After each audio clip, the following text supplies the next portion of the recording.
Boa tarde a todas, todos e todes. Meu nome é Cristiana Barreto, eu sou arqueóloga, professora do programa de pós-graduação do Museu Guild, doutorado em arqueologia, mas trabalhando bastante também com exposições, com curadoria, enfim. Eu sou uma mulher branca, de meia idade, cabelo curto, marrom escuro, uso óculos redondinho, estou usando fone de ouvido e estou usando uma blusa preta com desenhos em bege, né? Eu vou compartilhar com vocês aqui a apresentação. Peço só um pouquinho de paciência.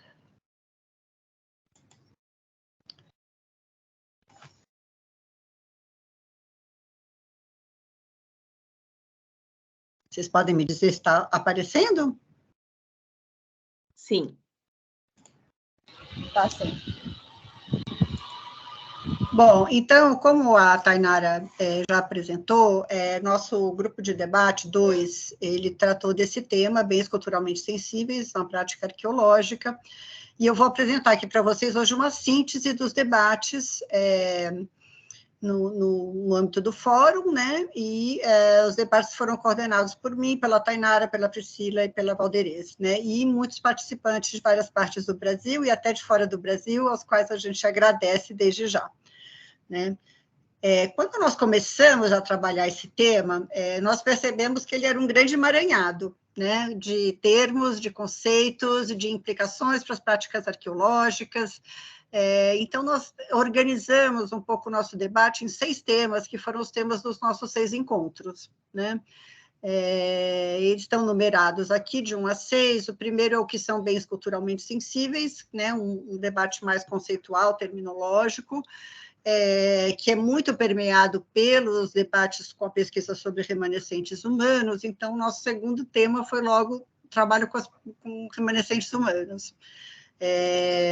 E depois nós tentamos seguir um pouco a cadeia operatória da pesquisa em arqueologia, começando pelo projeto de pesquisa e os lugares, né, os sítios arqueológicos, os lugares sagrados, no caso aqui, né, e depois, seguindo, o nosso quarto tema foi a curadoria e conservação de bens sensíveis, né, então, quando esses bens já entram no contexto museal.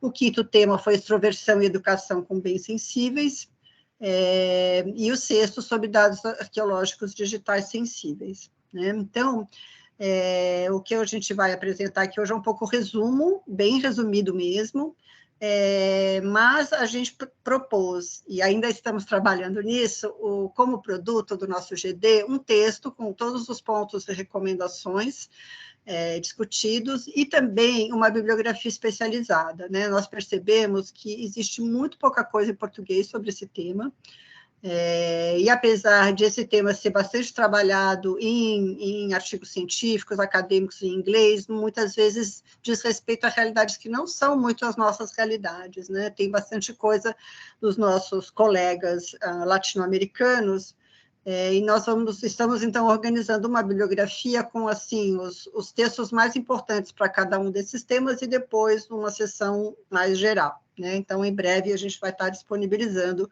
esses produtos para vocês. Bom, o nosso primeiro tema, que é mais conceitual, né, o que são bens culturalmente sensíveis, trabalhou primeiro do ponto de vista dessa terminologia, né, o que quer dizer esse sensível, né, sensível do ponto de vista da conservação. Então, muito da bibliografia existente sim, sobre bens sensíveis do ponto de vista da conservação.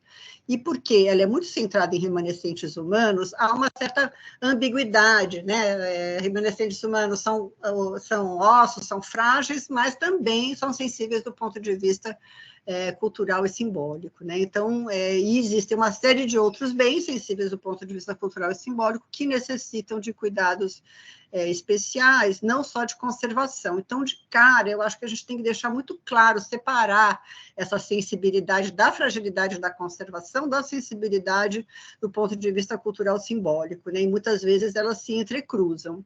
E ao longo do debate, a gente foi chegando nesse conceito de ciclo de cuidado respeituoso, quer dizer, tudo que é sensível necessita cuidados especiais, né? E, então, boa parte dos nossos debates foi justamente sobre esses cuidados, né? O que nós percebemos também é que na terminologia usa-se muito o termo sensível para bens, objetos, coisas, e sagrados para lugares, sítios arqueológicos, cemitérios, etc., né? E, no entanto, não está muito clara essa diferença entre o sensível e o sagrado, ainda que o sagrado se remeta a uma relação simbólica com o universo espiritual, religioso, a gente acha que sensível pode abarcar outras coisas também, né, relacionadas à ancestralidade, à memória. Então, de uma certa maneira, a gente acabou usando o sensível também porque é um termo mais amplo, né?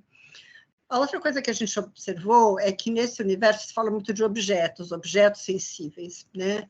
E justamente essas são coisas, né, ou bens que não são objetos, né? Em muitos contextos eles são sensíveis porque eles são sujeitos que agem sobre o mundo, né? Sobretudo quando a gente está falando dessa ontologia ameríndia, né, que considera coisas como pessoas. Então é muito importante, eu acredito, a gente evitar um pouco essa palavra objetos, né? E pode ser até ofensiva, a gente chamar remanescentes humanos, antepassado de uma pessoa, de um objeto, né? Que tá guardado ali numa caixinha no museu. Então, a gente tem que tomar cuidado com isso. E, finalmente, uma das coisas que a gente percebe também é que muito da literatura, sobretudo de contextos de museus, contextos museais, acabam tendendo a considerar os objetos em si mesmos, né, e não todo o contexto daquele objeto, desde a história de vida dele, o contexto arqueológico, onde ele foi encontrado, os lugares, etc., né? Então, o mais importante nessa discussão toda é relativizar um pouco esse sensível e se perguntar, sensível para quem, né?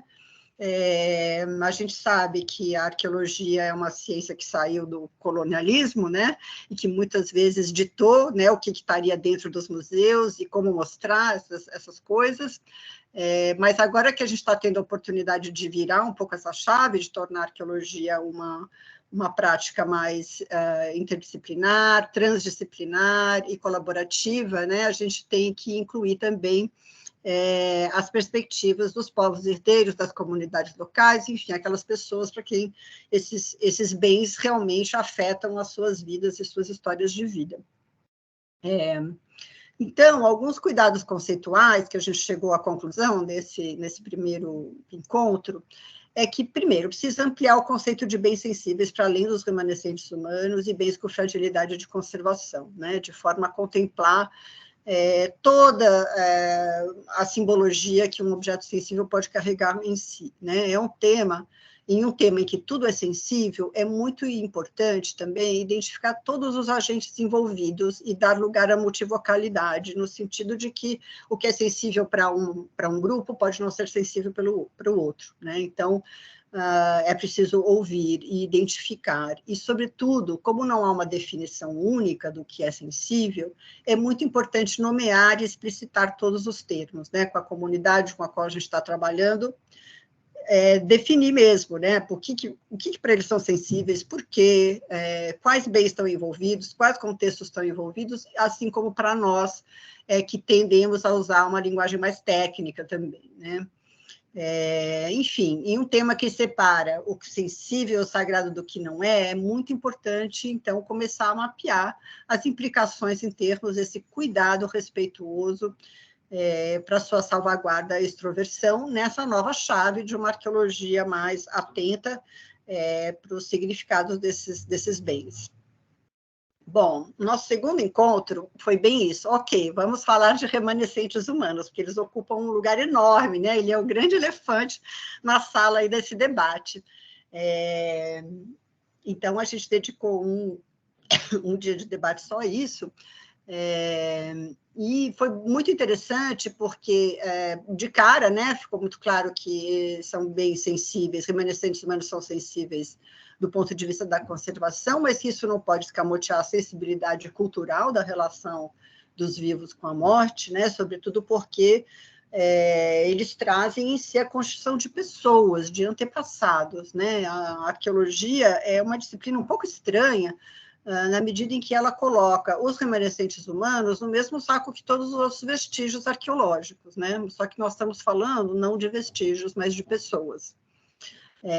A Verônica Vesolowski, que participou desse nosso debate, traz um grito muito importante, né? Ela fala: a morte não revoga a humanidade das pessoas. E se a gente está lidando com pessoas, a gente tem que lidar com as questões éticas da prática da pesquisa com humanos, né? Então, existem uma série de implicações da prática da pesquisa com remanescentes humanos para as comunidades vivas, que envolvem uma série de protocolos de pesquisa, de repatriação, de devolução, de reparação, de reenterramento e etc., né? E aqui, obviamente, de novo, cada caso é um caso.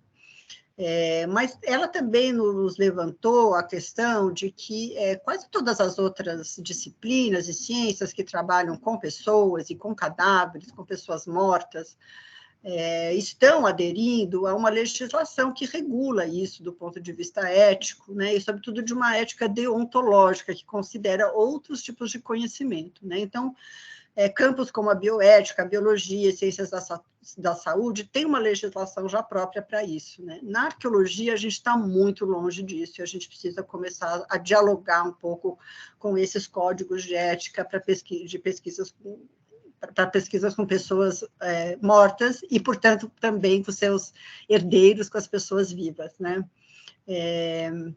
A gente não tem formação ética na arqueologia para lidar com isso, né? E, por outro lado, falta também discussão e orientação por parte da SAB, né, que é a nossa principal associação na arqueologia, e órgãos do patrimônio no Brasil, né? A gente lida com objetos, com remanescentes humanos e objetos relativos a pessoas mortas de tantas maneiras, está tão assim impregnado no nosso cotidiano. Nós trabalhamos em reservas técnicas cheias de urnas funerárias, nós frequentemente nos encontramos no sepultamento quando estamos escavando, então, realmente, a gente precisa, enquanto arqueólogos, começar a se dar conta que a gente está trabalhando com pessoas e que a gente tem que respeitar os direitos humanos dessas pessoas, né? Então, desenrolando um pouco o fio desse emaranhado aí de pesquisa com remanescentes humanos, uma das conclusões é que ainda precisamos rehumanizar essas práticas com remanescentes humanos nos museus e desfazer os zoológicos humanos dos séculos XIX e XX, né, em que foram comuns assim, a exposição de esqueletos de formas exoticizadas ou fetichizadas, de formas a mostrar, né, as pessoas estranhas do passado, a diminuir povos que não eram do primeiro mundo através dessas exposições jocosas, né? Estar atento a práticas que podem ser ofensivas, né, na pesquisa com remanescentes humanos, sobretudo de não consultar ou pedir permissão aos herdeiros, né, de tratar os mortos como números, de dar apelidos jocosos, de usar imagens de formas respeituosas, enfim, uma série de demandas aí que apareceram, né, nos nossos debates. E, por fim, bem importante, um tema que aparece bastante é a tal da curiosidade mórbida, que é um tema que foi bem presente, que é essa coisa que as pessoas têm muita curiosidade sobre os mortos, né? Então, a gente está cansado de fazer visitas em museus em que as crianças perguntam, né? Ah, mas aquilo é esqueleto de gente mesmo? Ah, dentro daquela urna tem gente morta mesmo, né? Isso desperta uma curiosidade e nós temos, assim, a obrigação de transformar essa curiosidade numa maneira de transmitir, de usar, né, esses remanescentes humanos para que, de fato, eles possam nos ensinar coisas sobre as suas vidas, sobre seus passados e sobre os antepassados das pessoas vivas, né? Bom, o nosso, então, terceiro tema, seguindo um pouco a cadeia operatória da arqueologia, né, é como trabalhar nos sítios arqueológicos, no que são chamados os lugares sagrados, né, a partir desde o começo, né? Ou seja, reconhecer que o ciclo de cuidado respeituoso se inicia na confecção do projeto de pesquisa. O que isso significa? Que a gente tem que prever no projeto de pesquisa tempo, recurso, especialistas, né, para implementar os cuidados necessários que possam vir a surgir, né? Ou que a gente já sabe que vão surgir, etc. Né? E entender e tratar como sagrado, sensível, todo o contexto arqueológico, e não só os sepultamentos remanescentes humanos, né? O lugar como um todo. A gente sabe que sepultamentos envolvem uma série de objetos, de gestos, de contextos, etc. E tudo isso tem que ser tratado como sagrado ou sensível, né? E aí é bem importante a gente trazer aqui a importância dos protocolos de consulta. Os protocolos de consulta, consentimento, as contrapartidas para se realizar pesquisa nesses lugares, que são processos que envolvem negociações com as comunidades locais, às vezes demoradas, né? O protocolo de consulta é um processo, não é simplesmente uma autorização, um papel que alguém assina embaixo, né? Mas também que isso seja feito com um certo comprometimento por parte dos profissionais da arqueologia, né? Acho que foi-se o tempo em que a arqueologia se colocava num lugar neutro, que o papel dela era apenas mediar, né? Ou trabalhar pela ciência, como se a ciência fosse uma coisa neutra, porque existem implicações muito grandes das informações que saem desses lugares sagrados para os povos que ali existem, né? A Anne Rapp nos traz uma fala muito importante, né? Que a arqueologia está trazendo a prova de que eu existo, né? Uma coisa que ela ouviu, assim, né? E essa prova pode ser usada politicamente, vai ser usada politicamente, né? Para a defesa de seus territórios, de seus modos de vida tradicionais. Então, a gente tem que estar ciente desse aspecto político e engajar com essas comunidades com comprometimento, né? E, por fim, procurar soluções para atender as demandas por parte das comunidades, né? Então, que pode ser desde não escavar o local até escavar parcialmente, escavar e depois reenterrar, demandas de ter acesso ao material coletado, depois nos museus, de participar da pesquisa, enfim, elas podem ser muitas, né? Mas a gente tem que ouvir e procurar soluções para atender essas demandas. Então, puxando esse fio desse emaranhado aí, né, a gente acho que tem muito a aprender com experiências de arqueologias do Novo Mundo, tanto da América do Norte, né, como da Austrália, dos nossos colegas latino-americanos. Existe uma discussão já muito grande com alguns protocolos já antigos, né? O NAGPRA, que é o norte-americano, bastante conhecido, que tem muitas discussões e reavaliações e avaliações mesmo de o que é bom, o que é ruim, né? Num acordo assim que foi feito a nível nacional. Tem muitos exemplos interessantes da arqueologia canadense, com legislações mais locais, mais na linha de cada caso é um caso, né? De atos de repatriação.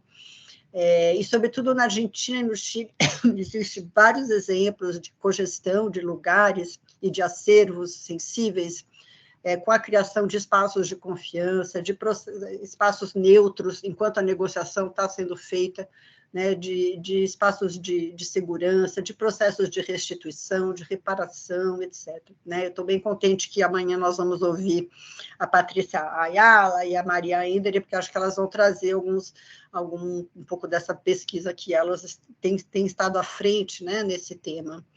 E, por fim, aprender com recomendações internacionais, né? A gente raramente usa essas recomendações. Eu botei aqui algumas, né? O Código de Ética do ICOM, que já fala disso desde 1986, o código deles também de deontologia, de 2004, o Acordo de Vermillon, da UOC, enfim, existem vários acordos e códigos de ética que nós precisamos nos inspirar neles, né? E estar atento, várias cartas patrimoniais, que a gente precisa usar mais, porque são recursos muito importantes. Bom, o nosso quarto tema, que foi a curadoria e conservação de bens sensíveis, então já quando os bens entram no museu, tivemos um debate muito interessante em que ficou muito claro que esses processos mais recentes de abrir a reserva dos museus para os povos herdeiros, para as comunidades diretamente ligadas aos acervos, desencadeia uma série de demandas e processos de cuidados específicos, né, que podem ser desde pedidos de devolução pedidos de guarda compartilhada, pedidos para se fazer rituais de ativação de objetos dentro das reservas, pedidos de certas restrições de manuseio, de como tem que ser exposto, de acesso, materiais que devem ficar juntos, porque não fazem sentido se estiverem separados, ou de materiais separados, porque eram de povos inimigos, enfim, uma série de demandas aí que vem surgindo, bastante específicas às vezes, e, de novo, numa seara onde cada caso é um caso, né? E o interessante é que esse processo de abrir as reservas não só inicia esse diálogo com as comunidades, mas ativa toda uma produção, desencadeia também toda uma produção de novos registros museais, né, de produção de conhecimento associados a esses bens sensíveis, né, que pode ter a ver com a história, com os saberes imateriais relacionados a esses bens, com os poderes e agentividade desses objetos, e que vão sendo repassados, né, em cascata, para as diferentes equipes do museu, desde a catalogação, aí como uma oportunidade de se ter uma documentação mais inclusiva, talvez, mais colaborativa, até a conservação e até o educativo, e assim vai, né? Do ponto de vista da conservação, tanto preventiva como restaurativa, é bem interessante a gente observar que existem, sim, umas demandas específicas, como, por exemplo, substâncias que não podem ser usadas no controle de pragas, ou maneiras de se reconstruir, ou de se restaurar determinados objetos sensíveis, né? Mas o mais importante é a gente pensar que a conservação tem um papel ativo no sentido de considerar, na conservação, a integridade material e imaterial, né, do bem, com todos os seus significados simbólicos, com todas as implicações que esse bem pode ter para sociedades vivas, né, para grupos que estão vivos. Então, também os conservadores têm feito uma mudança de direção aí, né, na disciplina. E também, nesse contexto museal, a gente vê assim, que muito do que é coletado em campo e que entra no museu, né, acaba virando patrimônio arqueológico, portanto, patrimônio arqueológico nacional. E a gente precisa discutir mais as implicações dessa decisão, né?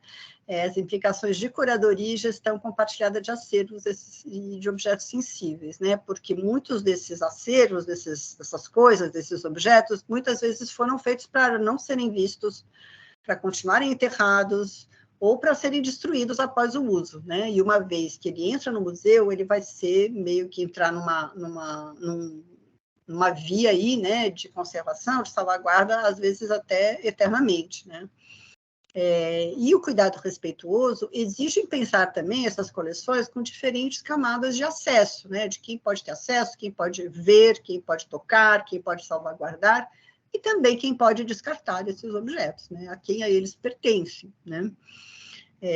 Recentemente, nos foi trazido uma linha de pesquisa bem interessante, por esse autor, De Silva, que tem falado em degradação curada, né, curated decay, no sentido da gente respeitar o ciclo natural das coisas, né, inclusive a sua degradação, né, de trabalhar a favor e não contra essa degradação natural das coisas, numa linha mais de uma ecologia, de uma entropia da arqueologia, né, então são coisas aí a serem discutidas, né, na curadoria de bens sensíveis, que eu acho que estão bem na ordem do dia, né? A gente tem um debate importante sobre descarte, sobre reencaminhamento de objetos de acervos arqueológicos, e eu acho que a gente tem que começar a pensar nessa chave um pouco mais ecológica, né, e sustentável da arqueologia, que também faz voz nesse respeito, nesse ciclo, né, de cuidado respeituoso dos bens sensíveis.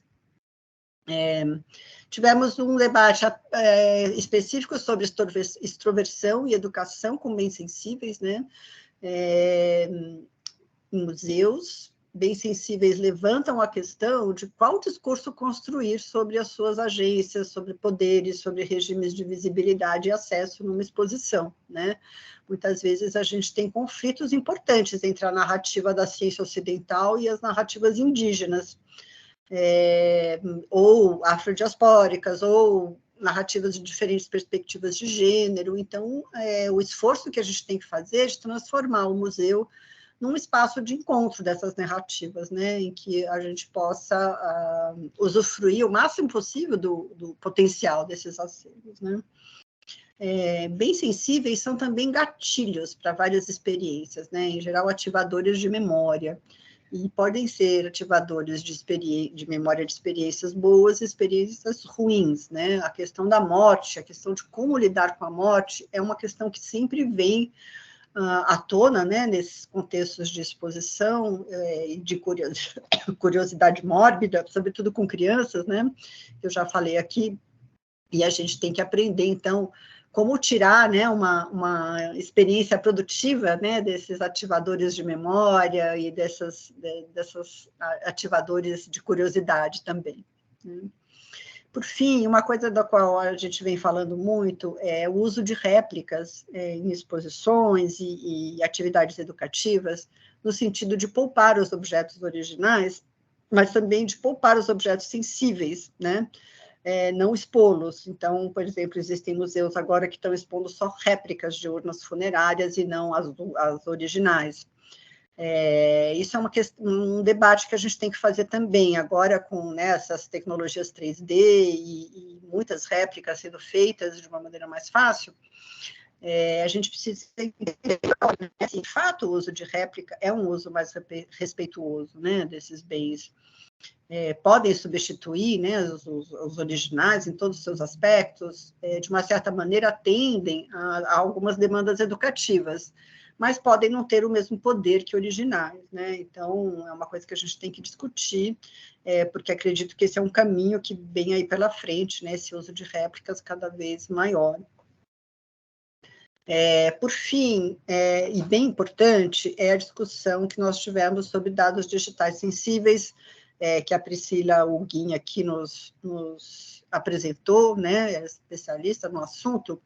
Ela traz primeiro, 2 alertas, né, para esse aumento exponencial de uso de tecnologias digitais, e citamos aí algumas, né, e de inteligência artificial também na arqueologia, que a gente tem que começar essa discussão, né, como é que a gente vai fazer uso dessas coisas, e isso somado à ausência de formação curricular especializada e em ética arqueológica digital, em ética digital, simplesmente, né? Mas, sobretudo, em ética de dados arqueológicos, e nos gerenciamentos, nos cursos, disciplinas de mestrado, doutorado e gerenciamento de dados dos projetos, a gente não tem, em geral, pessoas capacitadas, né, formadas para lidar com isso. Existe uma ideia muito comum na arqueologia, que às vezes a solução vai ser, para a gente não perder nada, vai ser digitalizar tudo, né? Sobretudo depois do incêndio do Museu Nacional, a ideia de que você vai fazer réplica de tudo, vai digitalizar tudo, como um recurso de segurança, né? Não necessariamente é um recurso de segurança, e a Priscila nos lembra que os dados digitais são dados físicos, né? Eles não são imateriais. A gente tem vários exemplos aí, né, de como dados digitais podem ser perdidos também. Uma outra pergunta importante é sobre o uso de imagens de bens sensíveis, né? Nós, arqueólogos, trabalhamos muito com imagens, e a gente tem que se perguntar, né, quem que está sendo consultado sobre o uso dessas imagens, né? Um exemplo, cada vez que a gente vai botar uma imagem num artigo, uma foto de uma peça, a gente pede permissão para o museu, pede permissão para o fotógrafo, mas a gente não pede permissão para os herdeiros ou para as pessoas diretamente responsáveis pela confecção daquele objeto, né? A gente está também no momento de muitas imagens de satélite, imagens de LiDAR, imagens que diz respeito ao território, né, aos territórios indígenas, aos territórios quilombolas, e a gente tem que pensar quem é que está tendo acesso a esses dados também e como eles estão sendo usados, né, quem está fazendo uso dessas imagens. São imagens que podem ter um uso político muito, muito relevante para o bem e para o mal, né? Então, é muito importante que a gente defina níveis de proteção de acesso aos dados, quer dizer, transparência e acessibilidade a dados digitais é muito bom até um certo ponto, né? Enfim, e como definir o que é sensível sagrado nesse mundo digital que é tão novo para alguns de nós, né? O que temos repetindo aqui, né, as palavras o que temos é uma cadeia do sensível e ela é tanto física como digital. Então, a gente tem que estar sempre atrelando os dados digitais aos contextos, né, de como eles são gerados e o que eles representam em termos de conhecimento. Algumas questões, recomendações para o gerenciamento e compartilhamento de dados sensíveis, né, pensar a responsabilidade ética dos pesquisadores sobre dados digitais em toda a sua cadeia de produção de conhecimento, né, produção, análise, compartilhamento, na integridade e preservação a longo prazo, e questões como interoperabilidade, acessibilidade, segurança, uso, reuso, e a quem pertencem esses dados, precisam ser consideradas ainda na fase de design do projeto, né, e sempre revisitadas ao longo de todo o ciclo do projeto. Pensar que essa responsabilidade também é das instituições e órgãos de financiamento, né, uma coisa que a gente raramente pensa, e que elas também devem ter as suas políticas éticas, né, de como lidar com os dados digitais. E entre essas responsabilidades éticas estão o fomento à literacia digital, a transparência dos processos digitais envolvidos, acesso a equipamentos e redes de conexão globais e, quando possível, governanças colaborativas e inclusivas desses dados, né? O acesso e visualização, compartilhamento dos dados digitais devem ser pensados com cuidado especial, porque muitos desses dados podem implicar em perigo, né, e ferir física e culturalmente os agentes envolvidos, né? Então, aqui também, no uso de dados digitais, recomenda-se a consulta e o consentimento por parte das comunidades envolvidas. Finalmente, a gente tem uma série de leis locais e internacionais sobre uso e reuso, compartilhamento e propriedade, né? Tem uma série de estándares, de resoluções, de protocolos, que devem ser previamente consultados e citados. A gente faz muito pouco uso, né, desses recursos todos. E é importante, porque são protocolos sobre os quais já tiveram muitas discussões, né, e muitos deles são muito respeitados. E, por fim, as plataformas, né, de compartilhamento, as redes sociais, que devem ser consideradas em sua totalidade, né, os aspectos legais, os níveis de acesso, os dados encriptados, né, e qual é a audiência na medida que você está compartilhando esses dados, né. Então, tanto metadados como paradados em espaços digitais devem ser bem contextualizados a fim de atingirem o seu potencial ético. Bom, então, eu resumi bastante, né, os nossos 6 encontros aqui, isso tudo vai estar disponível num texto mais detalhado, e resumindo um pouco nossos encaminhamentos, resolvi abordar só 3 questões que eu acho bem importantes.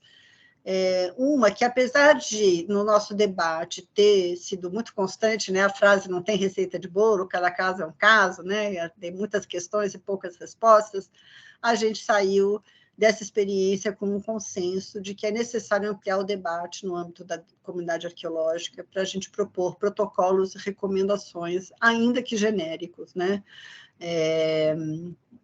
A gente precisa de orientações mínimas, assim, né, de como lidar com bens sensíveis.